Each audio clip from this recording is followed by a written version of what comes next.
Standard 12 physics chapter 6 विद्युत चुंबकीय प्रेरण। आ चैप्टर में लास्ट आप उदाहरण नंबर 6.5 જોયેલું। હવે આપણે એની આગળની એક થિયરી જોઈશું, ગતિકીય EMF। ગતિકીય EMF તો વાહકની ગતિના કારણે એની સાથે સંકળાયેલ ફ્લક્સમાં ફેરફાર થતાં પ્રેરિત થતા EMFને ગતિકીય EMF કહે છે। એટલે કે વાહક ગતિમાં હોય, ચુંબકીય ક્ષેત્રની અંદર વાહક ગતિ કરતો હોય અને એની સાથે સંકળાયેલ ફ્લક્સ બદલાય તો એમાં EMF ઉદ્ભવે છે। આવા EMFને ગતિકીય EMF કહે છે। હવે આપણે આ ગતિકીય EMF સમજવા માટે આપણે અહીંયા એક લંબચોરસ વાહક ધ્યાનમાં લઈએ। આ એક લંબચોરસ વાહક છે। આ વાહક અંદર જતા ચુંબકીય ક્ષેત્રમાં મૂકેલી છે। એટલે કે આ વિસ્તારમાં ચુંબકીય ક્ષેત્ર આ પુસ્તકના પાનાની લંબ અંદર તરફ જતી દિશામાં છે।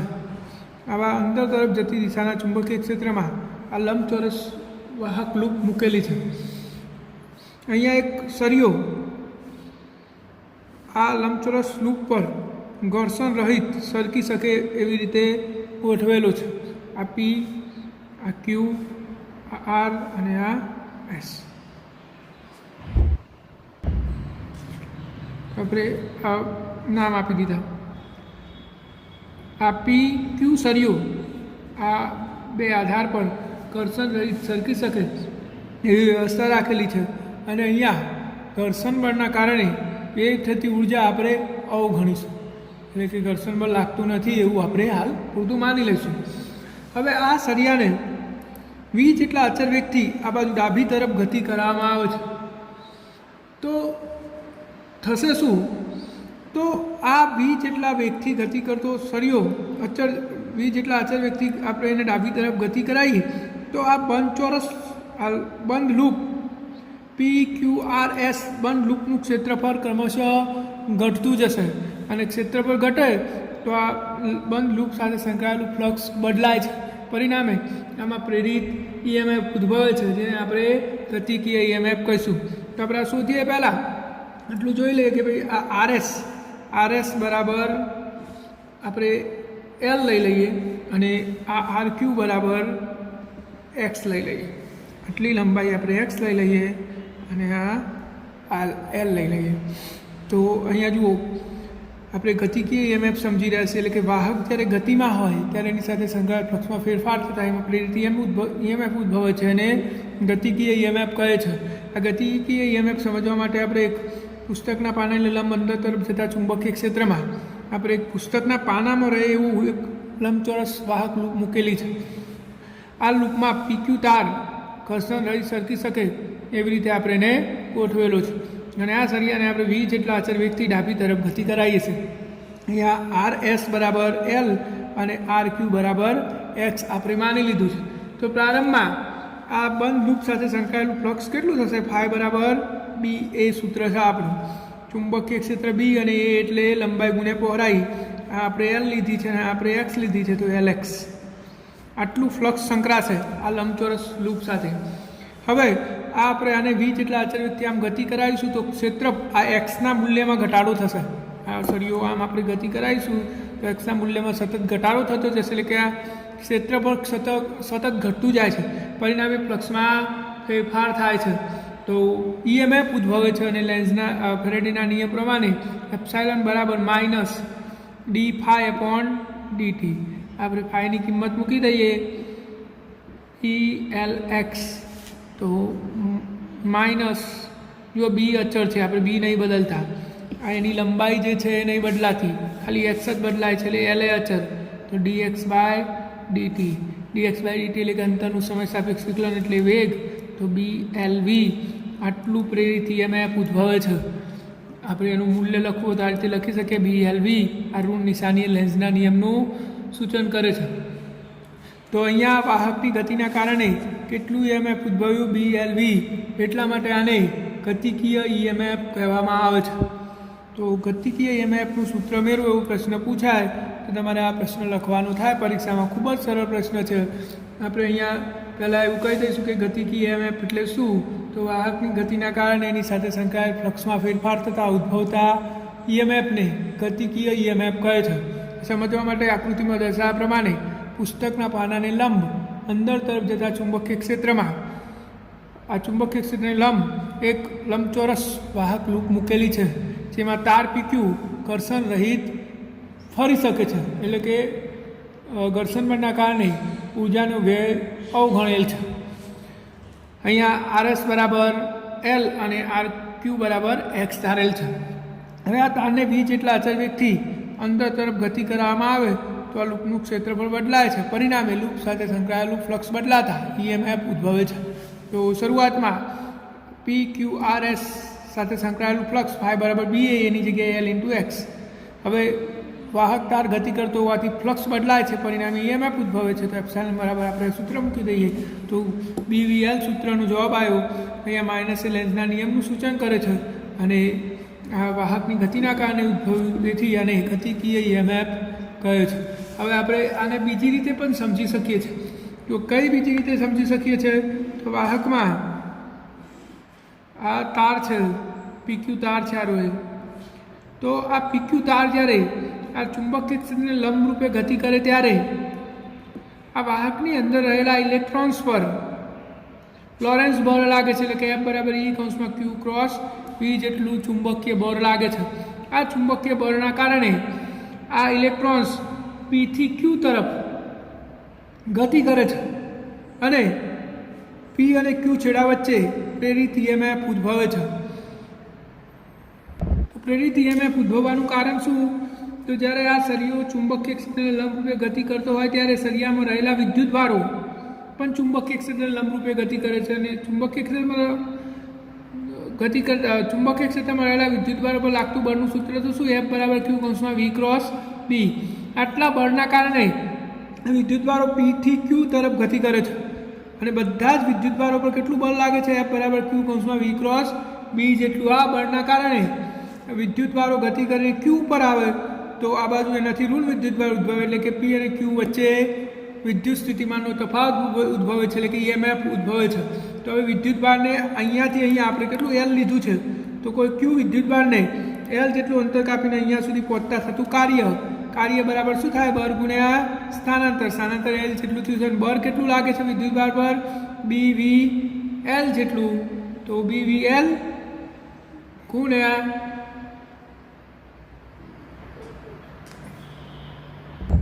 તો બળ કેટલું લાગશે? QVB. Q કૌંસમાં V ક્રોસ B સૂત્ર પ્રમાણે QVB અને આ L આટલું કાર્ય થશે. અને એકમ વિદ્યુતભાર પર લાગતા કાર્યને તો વિદ્યુત સ્થિતિમાન કહેવાય. તો એપ્સિલોન બરાબર W/Q. તો W ની કિંમત QVBL ભાગ્યા Q. તો QQ કેન્સલ, તો BVL. પાછું હતું એટલું EMF આવી ગયું. એટલે કે આપણે એને આ રીતે પણ સમજી શકીએ છીએ કે સળિયામાં પ્રેરિત EMF ઉદ્ભવવાનું કારણ શું?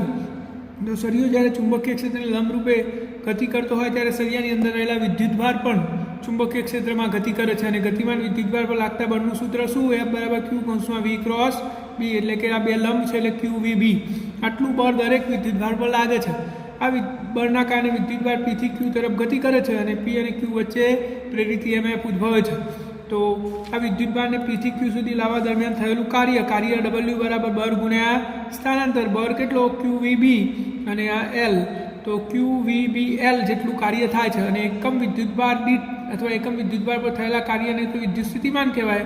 તો આપણે Q વડે ભાગી દીધું તો Q કેન્સલ, તો BVL જેટલો જવાબ આવી ગયો. એટલે કે આ રીતે પણ આપણે પ્રેરિત EMF સમજાવી શકીએ છીએ. હવે સ્થિર વિદ્યુતભારના કિસ્સામાં શું થાય? વિદ્યુતભાર જ્યારે સ્થિર હોય ત્યારે F બરાબર આપણે આવું લખીએ છીએ, આ વિદ્યુત બળ પ્લસ Q કૌંસમાં V ક્રોસ B આ ચુંબકીય બળ. હવે જ્યારે વિદ્યુતભાર સ્થિર હોય એટલે V તો 0 હોય તો F બરાબર શું થઈ ગયું? QE. આટલું બળ અનુભવે છે તો પછી આ બળ આપણે કેવી રીતે ગણવાનું? V તો 0 છે એટલે કે ચુંબકીય બળ તો છે જ નહીં. તો એનો અર્થ એ થયો કે બદલાતું જતું ચુંબકીય ક્ષેત્ર વિદ્યુત ક્ષેત્ર ઉત્પન્ન કરતું હોવું જોઈએ. જો કે આનો આપણે ડિટેલમાં અભ્યાસ પાછળના ચેપ્ટરમાં કરીશું. હાલ પૂરતું તમારે આટલું જ સમજવાનું હતું. અને આગળની જે થિયરી મેં તમને કીધી ગતિકીય વિદ્યુત ચાલક પર એટલે કે ગતિકીય ઈએમએફ સમજાવો અને ગતિકીય ઈએમએફનું સૂત્ર મેળવવું તો તમારે એ પ્રશ્ન તૈયાર કરી દેવાનો છે. હવે આપણે આગળ જોઈશું ઉદાહરણ 6.6.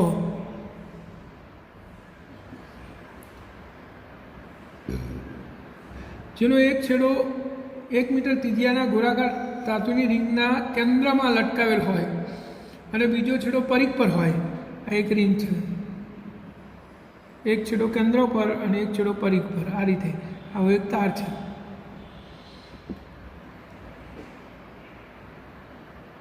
તેમાં 1 મીટરની લંબાઈના ધાતુના એક સળિયાને 50 રાઉન્ડ પર સેકન્ડ આવૃત્તિ સાથે કેન્દ્રમાંથી પસાર થતી અને રિંગના સમતલને લંબ અક્ષે અનુલક્ષે ભ્રમણ કરવામાં આવે છે. આ સળિયો આ રીતે આ પરિઘ પર, એક છેડો પરિઘ પર ને એક છેડો કેન્દ્ર પર છે. આના ગોળ ગોળ ફરાવવાનો છે. તો પ્રેરિત ઈએમએફનું મૂલ્ય આપણે શોધવાનું છે. જો આ જે ત્રિજ્યા છે આપેલી છે આપણને R 1 મીટર અને એની કોણીય ઝડપ આપેલી છે. કોણીય ઝડપ આપેલી છે 50 રાઉન્ડ પર સેકન્ડ એટલે કે 50 પરિભ્રમણ પર સેકન્ડ. અને આપણે રેડિયન પર સેકન્ડમાં ફેરવવું હોય તો 50 એક પરિભ્રમણ એટલે 2π રેડિયન ભાગ્યા સેકન્ડ એટલે કે આ રેડિયન પર સેકન્ડ થઈ ગયું. તો 100π આપણી રેડિયન પર સેકન્ડ આપણી ઝડપ આવી ગઈ, કોણીય ઝડપ. તો હવે આપણે આ દાખલાને આગળ ગણવાનો પ્રયત્ન કરીએ તો જુઓ, તાર જે છે એ તાર આમ ગોળ ગોળ ફરે, આ સળિયો છે આમ ગોળ ગોળ ફરે તો આ તારના પ્રત્યેક ભાગ જુદી જુદી ઝડપથી ગતિ કરતા હશે. જે કેન્દ્રની નજીક હશે એની રેખીય ઝડપ ઓછી હશે, જે કેન્દ્રથી દૂર હશે એની રેખીય ઝડપ વધારે હશે. તો આપણે આખું ઈએમએફ એકી સાથે BVL સૂત્રથી ગણી શકતા નથી. એટલે આપણે શું કરીશું, 0 અને R વચ્ચે આપણે એક dr લંબાઈનો સૂક્ષ્મ ભાગ વિચારી લઈએ. તો dr લંબાઈના સૂક્ષ્મ ભાગ માટે આપણે આના માટે પહેલાં પ્રેરિત ઈએમએફ ગણીશું અને પછી 0 થી R વચ્ચે એનું સંકલન કરી દઈશું.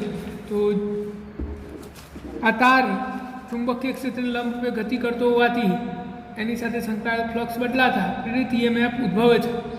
હવે તો સૂક્ષ્મ લંબાઈના dr ભાગના કારણે dr લંબાઈના સૂક્ષ્મ ભાગ માટે પ્રેરિત ઈએમએફ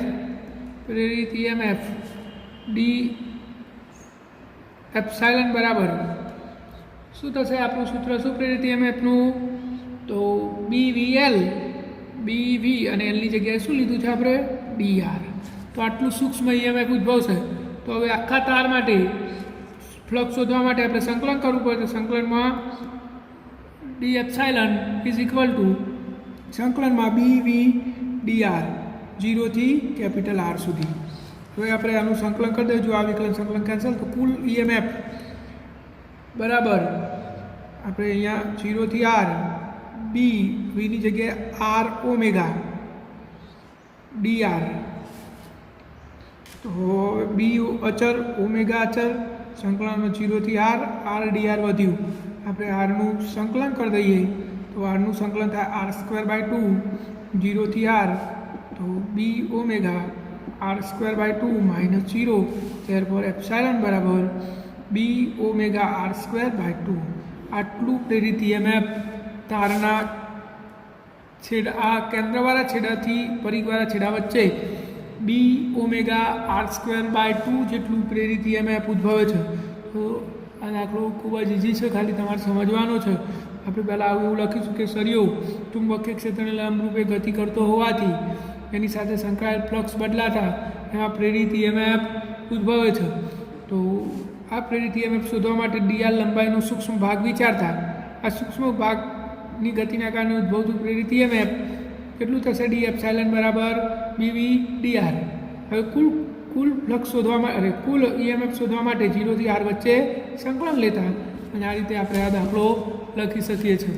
તો શાંતિથી તમે એવું બોલ્યો એ સાંભળીને લખી દો અને ચોપડામાં ઉતારી દો એને, એટલે તમારે તૈયાર કરવામાં પ્રોબ્લેમ ના થાય. હવે આપણે જોઈએ આગળનું ઉદાહરણ 6.7. ઉદાહરણ 6.7. 0.5 મીટર લંબાઈના એટલે કે L બરાબર 0.5 ધાતુના 10 આરા ધરાવતું એક વ્હીલ એક સ્તર પર પૃથ્વીના ચુંબકીય ક્ષેત્રના સમક્ષિત ઘટક એચીને લંબ એવા એક સમતલમાં 120 રાઉન્ડ પર મિનિટની ઝડપે ફરે છે. એટલે ઓમેગા બરાબર 120. હા, આપણે પહેલાં દાખલામાં વેલ્યુ મૂકવાની બાકી રહી ગઈ. વેલ્યુ આપેલી હતી તો પહેલાં એ દાખલો આપણે પૂરો કરી દઈએ. જવાબ શું આવ્યો આપણો? જવાબ શું આવ્યો? તો આટલો આવ્યો. તો હવે આમાં ખાલી કિંમત જ મૂકવાની છે આપણે, બાકી આપણે મૂકી દઈએ એટલે જવાબ આવી જાય. એપ્સાયલન બરાબર બી. ચુંબકીય ક્ષેત્ર કેટલું આપ્યું હતું? એમાં ચુંબકીય ક્ષેત્ર હતું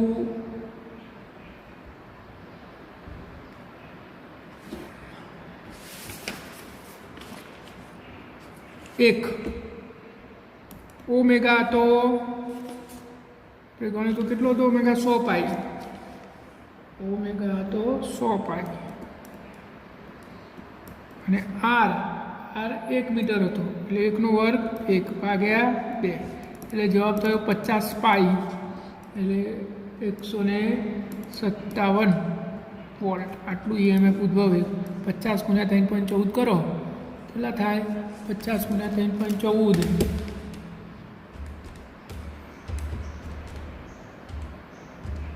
157 વોલ્ટ. હવે આપણે આગળનો દાખલો જોઈએ તો અહીંયા ઓમેગા આપેલો છે 120 રાઉન્ડ પર મિનિટ. 120 રાઉન્ડ એટલે 2 પાઈ અને મિનિટ એટલે 60 સેકન્ડ, તો 4 પાઈ રેડિયન પર સેકન્ડ. આટલી આપણને કોણીય ઝડપ આપેલી છે. સ્થિતિ શું છે? આવી રીતે આ એક વ્હીલ છે, એની અંદર આવી રીતે આરાઓ છે જેને આપણે સળિયાઓ કહી શકીએ. અને આ પૃથ્વીના સમક્ષથી ચુંબકીય ક્ષેત્રને લંબ, એટલે પૃથ્વીનું ચુંબકીય ક્ષેત્ર આમ છે બી ઈ, અથવા આપણે એને હોરિઝોન્ટલ એલિમેન્ટ એચઈ કહીએ છીએ. આ ભ્રમણ અક્ષ અને આ આમ ગોળ ગોળ ફરે છે. તો આપણે અહીંયા ઉદ્ભવતું ઈએમએફ શોધવાનું છે. આ સ્થિતિ છે આપણી. આપણું વ્હીલ આ પૃથ્વીનું સમક્ષથી ચુંબકીય ક્ષેત્ર આ દિશામાં એને લંબ આ રીતે આ ચક્કરું આમ ઓમેગા જેટલી કોણીય ઝડપથી ફરે છે. તો આપણે એમાં પ્રેરિત ઈએમએફ શોધવાનું છે. તો આપણે હાલ જ સૂત્ર જોયું આ ગોળ ગોળ ફરતા વાહક માટે પ્રેરિત ઈએમએફ એપ્સિલોન બરાબર સૂત્ર આપણે શું જોયું હતું? ઓમેગા બી r²/2. તો આમાં ખાલી કિંમતો જ મૂકવાની છે. જુઓ, ઓમેગાની કિંમત 4 પાઈ, ચુંબકીય ક્ષેત્ર 0.4 ગ્રોસ છે એટલે 10⁻⁴ અને ત્રિજ્યા આપણને આપેલી છે 0.5 નો વર્ગ ભાગ્યા 2. તો અહીંયા જવાબ થશે 100.28 ગુણ્યા 10⁻⁵ વોલ્ટ. આટલું ઈએમએફ ઉદ્ભવે છે. તો આ દાખલો તો ખૂબ જ સરળ છે, ખાલી સૂત્રમાં કિંમતો ટ્રાન્સફર કરવાની છે. હવે 6.7 ઉર્જાની વિચારણા એક માત્રાત્મક અભ્યાસ. એટલે કે આપણે જે લંબચોરસ લૂપ હતી, ચુંબકીય ક્ષેત્ર પુસ્તકના પાનાની લંબ અંદર તરફની દિશામાં હતું અને આપણે આ તાર પીક્યુ તારને અચર વેગથી અંદર તરફ ગતિ કરાવીએ છીએ. તો આને ગતિ કરાવવા માટે આપણે કાર્ય કરીએ છીએ. આ કાર્ય ક્યાં વપરાય છે એ આપણે સમજવું હોય તો આપણે આ રીતે સમજી શકીએ. જુઓ, આપણે અહીંયા આ તાર પીક્યુનો અવરોધ લગભગ 0 ગણી લઈએ, એનો અવરોધ R ગણી લઈએ. આટલા તારનો અવરોધ કેટલો R, અને આ બાકીના 3 તારનો અવરોધ અવગણ્ય છે, ખૂબ જ સૂક્ષ્મ છે એટલે એને અવગણી લઈએ. આ તાર v વેગથી અંદર તરફ ગતિ કરે તો તારમાં પ્રેરિત ઈએમએફ ઉદ્ભવે છે. કેટલું? BVL. આપણે હાલ જ સૂત્ર મેળવ્યું છે. એટલે કે અહીં આ બે છેડા વચ્ચે ઈએમએફ ઉદ્ભવ્યું. હવે આ લૂપ બંધ હોવાથી, અહીંયા લૂપ બંધ છે તો અહીંયા તો વિદ્યુત પ્રવાહ ઉત્પન્ન થશે અને વિદ્યુત પ્રવાહ I બરાબર શું થાય? Epsilon upon R. કારણ કે આપણે તારનો અવરોધ R લીધો છે, કુલ અવરોધ R જ થશે કારણ કે આ અવરોધ આપણે ગણવાના નથી. તો BVL અપોન R. આટલો વિદ્યુત પ્રવાહ ઉદ્ભવે છે આ તારમાં. આમ તારમાંથી આટલો વિદ્યુત પ્રવાહ પસાર થતો હોય તો વિદ્યુતભારિત તાર પર લાગતું બળ, એમ્પિયરનો નિયમ ILB સૂત્ર પ્રમાણે Iની કિંમત BVL upon R into LB, તો B² L² V upon R. આટલું બળ આ તાર ઉપર લાગે છે, ચુંબકીય બળ. અને આ બળ આ સળિયાની ગતિની વિરુદ્ધ દિશામાં હોય છે. કઈ દિશામાં હશે? સળિયાની ગતિની વિરુદ્ધ દિશામાં. હવે આ સળિયાને આપણે v જેટલા અચર વેગથી ગતિ કરાવવી હોય તો આ ચુંબકીય બળ વિરુદ્ધ કાર્ય કરવું પડે છે. ત્યારે આપણે આ સળિયાને અંદર તરફ ગતિ કરાવી શકીએ. નહીં તો જો આ બળ ના લાગતું હોત તો સળિયો આપોઆપ આ તરફ વી જેટલા અચળ વેગથી ગતિ કરત, જે ઉર્જા સંરક્ષણના નિયમનું ઉલ્લંઘન છે. એટલે કે આપણે આને એટલે ફરીથી સમજી લઈએ. જો આ વી જેટલા અચળ વેગથી આમ ગતિ કરતો હોય તો આ સળિયામાં કેટલું ઈએમએફ ઉદ્ભવે? BVL જેટલું. હવે ઈએમએફ ઉદ્ભવ્યું એટલે કે આ બે છેડા વચ્ચે વિદ્યુત સ્થિતિમાનનો તફાવત આવ્યો અને આ લૂપ બંધ હોવાથી આ લૂપમાં વિદ્યુત પ્રવાહ ઉદ્ભવે છે. કેટલો વિદ્યુત પ્રવાહ ઉદ્ભવશે? તો I બરાબર એપ્સાયલન અપોન R સૂત્ર પ્રમાણે એપ્સાયલનની કિંમત BVL અપોન R. આટલો વિદ્યુત પ્રવાહ અહીંયાથી પસાર થતો હોય તો પ્રવાહ આધારિત તાર પર લાગતા બળનું સૂત્ર શું? ILB. આની કિંમત આપણે ટ્રાન્સફર કરી દીધી તો જવાબ આવ્યો B² L² V upon R. આટલું બળ સળિયાની ગતિની વિરુદ્ધ દિશામાં ઉદ્ભવે છે. એટલે કે હવે સળિયાને V જેટલા વેગથી ડાબી તરફ ગતિ કરાવી હોય તો આપણે બહારથી આટલું બળ આપવું પડે છે, ત્યારે સળિયો અચળ વેગથી ગતિ કરે છે. હવે આટલા બળથી સળિયો ગતિ કરતો હોય તો કેટલા પાવરની જરૂર પડશે? આપણે V જેટલા અચળ વેગથી ગતિ કરાવી હોય તો કેટલો પાવર આપવો પડશે? તો પાવર ગણીએ તો પાવર P બરાબર FV. સૂત્ર પ્રમાણે Fની કિંમત કેટલી? B² L² V upon R into V. ત્યારબાદ B² L² V² upon R. આટલો યાંત્રિક પાવર વપરાય છે. આટલા યાંત્રિક પાવરમાં આપણે આટલું કાર્ય કરવું પડે છે. એટલે કે આટલો યાંત્રિક પાવર આપણે વાપરીએ છીએ તો આપણો વાપરેલો પાવર આ સળિયાની ગતિ કરવા માટે આપણે બહારથી ખર્ચેલી ઉર્જા ક્યાં જાય છે એ સમજવું હોય તો આપણે વિદ્યુત પાવર ગણવો પડે. વિદ્યુત પાવર P બરાબર એપ્સાયલન I. વિદ્યુત પાવર કેટલો ઉદ્ભવે છે એ પણ આપણે ગણી લઈએ. તો એપ્સાયલનની જગ્યાએ BVL અને આની જગ્યાએ આપણે હાલ જ કિંમત ગણી હતી. કેટલું હતું? BVL upon R. તો B² L² V² upon R. આટલો જવાબ આવ્યો. આ યાંત્રિક પાવર આવ્યો, વિદ્યુત પાવર આવ્યો PE. તો જુઓ, આપણે જે યાંત્રિક પાવર ખર્ચ્યો હતો બહારથી બળ આપીને એ B² L² V² upon R હતો. એ પાવર ક્યાં ગયો? તો જુઓ, વિદ્યુત પાવર જે ઉદ્ભવ્યો એના જેટલો જ છે. આનો અર્થ સિમ્પલ શું થાય કે જેટલું યાંત્રિક કાર્ય આપણે કરીએ છીએ એ બધું યાંત્રિક કાર્ય વિદ્યુત ઉર્જામાં રૂપાંતરિત થઈ જાય છે. એટલે કે આપણે જે કાર્ય કરવામાં પાવર વાપરીએ છીએ એટલો પાવર વિદ્યુત પાવર તરીકે ઉદ્ભવે છે. અહીંયા આપણે ઘર્ષણ બળ ભણેલું નથી, એટલે કે આદર્શ પરિસ્થિતિ વિચારી છે. જેટલું કાર્ય કરીએ છીએ એટલી વિદ્યુત ઉર્જા ઉદ્ભવે છે. વાસ્તવિક રીતે આવું હોતું નથી. થોડી ઘણી ઉર્જા વિદ્યુત ઉષ્મા ઉર્જાના સ્વરૂપમાં વેસ્ટ થતી જ હોય છે. હવે આપણે જોઈએ ફ્લક્સના ફેરફાર અને પરિપથના અવરોધ વચ્ચે અને ફ્લક્સ અને એમાં વહન પામતા વિદ્યુતભાર વચ્ચે રિલેશન મેળવવું હોય તો જુઓ, ફેરેડેનો નિયમ delta phi upon delta t. Epsilon બરાબર delta phi upon delta t. અને ઓમનો નિયમ શું છે? એપ્સાયલન બરાબર IR. તો એપ્સાયલન બરાબર R અને આની જગ્યાએ delta Q upon delta T. આ બંને એપ્સાયલન આપણે સરખાઈ દઈએ તો delta phi upon delta T બરાબર R delta Q upon delta T. આ ડેલ્ટા ટી કેન્સલ તો ડેલ્ટા Q બરાબર શું થશે? ડેલ્ટા Q બરાબર ડેલ્ટા ફાઈ અપોન R. જુઓ, પરિપથમાં વહન પામતો વિદ્યુતભાર ફ્લક્સના ફેરફાર પર આધાર રાખે છે, પરંતુ ફ્લક્સના ફેરફારના સમય દર પર આધાર રાખતો નથી. આ સૂત્ર અગત્યનું છે, યાદ રાખજો. ડેલ્ટા Q બરાબર ડેલ્ટા ફાઈ અપોન R. ફ્લક્સનો ફેરફાર આવ્યો પણ સમય દર આવ્યો નથી. અને સૂત્ર પણ આપણે દાખલાઓ માટે અગત્યનું છે. ડેલ્ટા Q બરાબર ડેલ્ટા ફાઈ અપોન R તમારે યાદ રાખવાનું. પાછળ આપણે દાખલાઓમાં એની જરૂર પડવાની છે. અને હવે આપણે જોઈએ આગળનું ઉદાહરણ 6.8. જો આકૃતિમાં આપણને એક વાહક લંબચોરસ લૂપ આપેલી છે આવી રીતે. એમાં આ x બરાબર 0, આટલે x બરાબર b અને આટલે એક સ્થિતિ છે x બરાબર 2b. આટલે સુધી ચુંબકીય ક્ષેત્ર છે, એટલે x બરાબર b સુધી ચુંબકીય ક્ષેત્ર છે.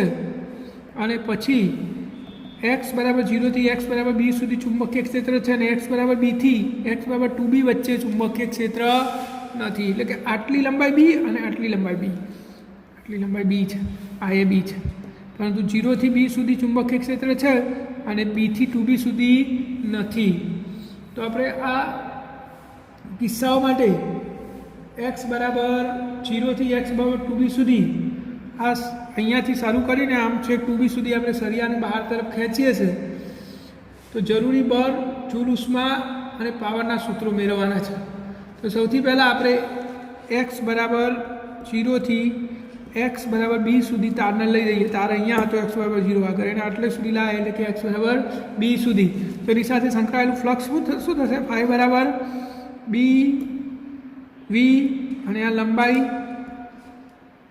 l ની જગ્યાએ આપણે જે આપેલી હોય એ લઈ શકીએ. x આપેલો છે x બરાબર b એટલે તમે b v x એ કહી શકો. આટલું b v અરે ફ્લક્સ મેં ડાયરેક્ટલી એમ ભણી લીધું. ફ્લક્સ phi બરાબર b એ સૂત્ર પ્રમાણે તો b કેટલું થશે? આ એ લંબાઈ l છે અને આ એ x. આ 0 less than equal to x less than b એટલે કે b અને 0 અને b ના વચ્ચે ફ્લક્સ આટલું હશે. હવે b less than x less than 2b એટલે કે આ b થી વધારે અને 2b થી ઓછું આ વિસ્તારમાં ફ્લક્સ શું થશે? 0. કારણ કે ચુંબકીય ક્ષેત્ર જ નહીં તો b એ સૂત્રમાં b ની કિંમત 0 તો ફ્લક્સ કેટલું થશે? 0. તો ફ્લક્સના બે સૂત્રો થઈ ગયા. હવે બીજું શું ગણવાનું છે? બળ. તો જો પ્રવાહ તો આપણને ખબર જ છે I બરાબર એપ્સાયલન પણ r. એપ્સાયલન કેટલો? BVL upon r. આપણું સૂત્ર છે પ્રવાહનું. હવે આપણે 0 થી 0 less than equal to x less than b માટે આ કન્ડિશન લખ્યું હોય તો બળ ગણવું છે તો F બરાબર ILB સૂત્ર પ્રમાણે I ની કિંમત કેટલી? BVL અપોન r ગુણ્યા LB. તો કેટલું થશે? b square l square v upon r. b square l square આટલું થશે. આ 0 less than x less than b માટે એટલે કે આટલા વિસ્તારમાં